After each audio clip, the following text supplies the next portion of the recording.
TDP గవర్నమెంట్లో అది కొనసాగుతుంది కాబట్టి బోలే బాబా డైరెక్టర్ పిలిచారు. ఎక్కడికి పిలిపిస్తారు? ఢిల్లీలోని నార్త్ అవెన్యూకి రమ్మని పిలిచారు. అక్కడ కూర్చున్నారు, వీళ్ళు మాట్లాడారు. మాట్లాడిన క్రమంలో 25 రూపాయలు కిలోకి 25 రూపాయల చొప్పున బోలేబాబా డైరెక్టర్ని లంచం అడగడం జరిగింది. రైట్, మరి దానికి ఆయన ఒప్పుకున్నారా ఒప్పుకోలేదు తెలియదు. ఢిల్లీకి అయితే ఆయన్ని పిలిపించడం, వీళ్ళిద్దరూ ఢిల్లీలో అక్కడ కూర్చోవడం జరిగింది, మాట్లాడారు. ఇక ఆ తర్వాత ప్రీమియర్ అగ్రి ఫుడ్స్ ఎండీని కూడా ఇదే ఢిల్లీకి పిలిపించారు. ఈయన కూడా అక్కడికే వెళ్ళారు. ఆయన పేరు జగ్మోహన్ గుప్తా.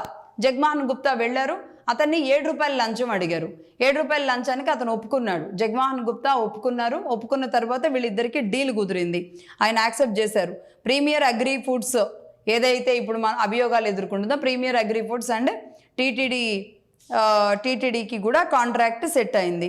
దానికోసం ఇక్కడ ఎవరైతే చిన్నప్పన్న ఉన్నారో చిన్నప్పన్న తీసుకున్న లంచం, జస్ట్ ఈ డీల్ కుదిర్చినందుకు తీసుకున్న లంచం 50 లక్షల రూపాయలు.